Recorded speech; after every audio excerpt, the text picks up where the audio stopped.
Extraordinários, firmes e fortes. Sou o professor Marcos. Hoje eu vou falar com vocês sobre arquitetura moderna no Brasil. Uma arquitetura que tem início em 1930. Mas para que a gente consiga falar desse modernismo brasileiro na arquitetura, precisamos falar nele na Europa, que buscava soluções para as mudanças geradas da Revolução Industrial. Vai acontecer um surto. O que é esse surto? O desenvolvimento, a produção em grande escala. E a arquitetura na Europa precisa ser modificada. Ela tem que trazer as fábricas, as vilas têm que ficar próximas.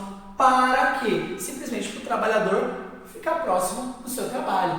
Nossa, professor, óbvio? Sim. Então, toda a estética urbanística da Europa é baseada nisso, para atender às necessidades dessa revolução. E quando nós falamos da arquitetura moderna no Brasil, vamos lembrar que ela tem início em 1930. Sim, tem grande incentivo de quem? Do governo Vargas, mas claro, devemos também focá-la que ela tem grande influência europeia. A arquitetura moderna brasileira, ela tem como base todo o sistema urbanístico internacional da Europa. Professor, então Vargas ele vai sim dar grande apoio, sim, no governo do Estado Novo. Só que a gente tem que lembrar que, antes de 1930, o Brasil era totalmente agrário. Agrário, professor, sim, todo mundo vivia no campo, uma grande parcela da população. As cidades eram para poucos.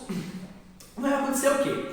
Quando Vargas assume, ele começa a fazer um investimento industrial, então o Brasil começa a crescer, as pessoas saem do campo e vêm para a cidade, então nós temos um êxodo rural, lembra-se, êxodo, saída, então saída do campo para a cidade, as pessoas começam a trabalhar, e o que vai acontecer? Vargas tem que fazer um investimento nessa cidade, principalmente na aparência, para atender às necessidades, por isso que a gente vai ver que a arquitetura moderna no Brasil, ela vai ter o quê? Principalmente o objetivo de solucionar os problemas sociais, atender às necessidades do povo. Lembra-se que Vargas, ele vai ser o quê? Um governo populista. Ele era conhecido como pai dos pobres, mãe dos ricos. Então isso significa o quê? Que literalmente ele atendia os pontos da população, mas com interesses, claro.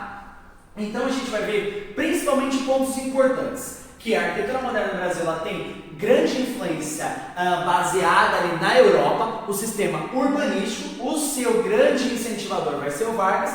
Professor, então nós podemos ver que as características dessa arquitetura moderna no Brasil vai ser o racionalismo, o geometrismo também, essa ideia das formas geométricas, por exemplo, com Oscar Niemeyer, vai ser um dos grandes ali, Brasília tem essa ideia. A gente vai ver o funcionalismo, todas as obras arquitetônicas, as arquiteturas brasileiras têm um objetivo em si, por exemplo, novamente o Ibirapuera, algumas construções ali.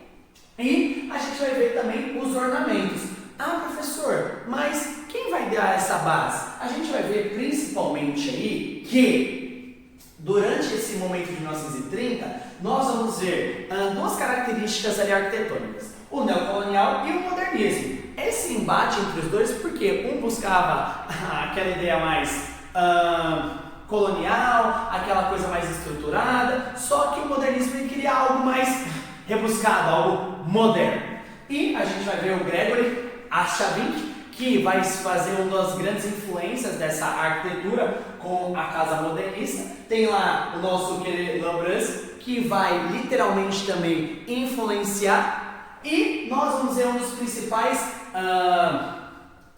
busca ali dos nossos arquitetos aqui no Brasil. A gente vai ver o Lúcio Costa, que ele faz uma das grandes produções ali, o Ministério da Educação e da Saúde no Rio de Janeiro, e também ele vai ser um dos projetores ali, que vai projetar o plano piloto de Brasília. Claro, o Oscar vai ter uma grande finalização, mas o plano piloto é feito pelo Lúcio Costa. Tome cuidado, muitos alunos acabam errando algumas questões de Enem, lembrando, pensando que a construção foi baseada principalmente por Oscar Niemeyer. Não, o plano piloto foi baseado pelo Lúcio Costa. Ele era um dos grandes urbanistas ali para fazer esse planejamento. Então, o Oscar Niemeyer, ele vai ter ali grande influência no conjunto da Pampulha, em BH, que foi fundado em 1940, vai também caracterizar ali o aspecto estético de Brasília e principalmente ele vai ser um dos precursores aí dessa estética do Parque Ibirapuera, por exemplo. Tome cuidado, questões de Enem adoram cobrar essa técnica, principalmente da arquitetura aqui no Brasil. O Parque Ibirapuera, por exemplo, é um dos grandes pontos aí enunciados, pioneiros ali do Oscar Niemeyer. E, por exemplo, a própria Unesco, ela traz grande importância para essa arquitetura brasileira. Professor, como assim importância? Gente, a arquitetura brasileira tem uma característica nacional. A busca por essa geometria, por exemplo, utilizada, o excesso de janelas. Professor, excesso não é algo a mais? Sim, mas tem uma funcionalidade. Lembra-se que tudo dentro da arquitetura brasileira, ela tem uma funcionalidade, um objetivo. Então, quando eles colocam ali, por exemplo, várias janelas, tem um aspecto estético, um aspecto funcional, por exemplo. Quando eu falo sem ornamentos, aquele aspecto de colunas. Quando a gente vê um prédio, por exemplo, que busca ali a característica brasileira, por exemplo, ela não vai ter aquelas colunas, por exemplo, logo de entrada, que muitas vezes a gente vê em algumas arquiteturas europeias, por exemplo, buscando ali aquele ornamento mais greco-romano, por exemplo. Aqui não, eles tiram essas colunas e deixam mais fachadas mais abertas. O uso novamente dessas janelas é de suma importância. Nos exercícios eu vou deixar algumas imagens para vocês observarem e notarem essa característica SEM. E também lembre-se sempre, o plano piloto do Lúcio Costa para Brasília também. O que é o plano piloto? É como se fosse o croquis, o esboço, o primeiro desenho, o rascunho de Brasília, o plano, tá bom? Meu povo, importante. A arquitetura moderna do Brasil, ela tem influência, ela é influenciada com o quê? Com o aspecto da Europa, sempre buscando essa ideia do urbanismo industrial. Meu povo, beijo, me liga, lembre-se dos exercícios na descrição. Abraço!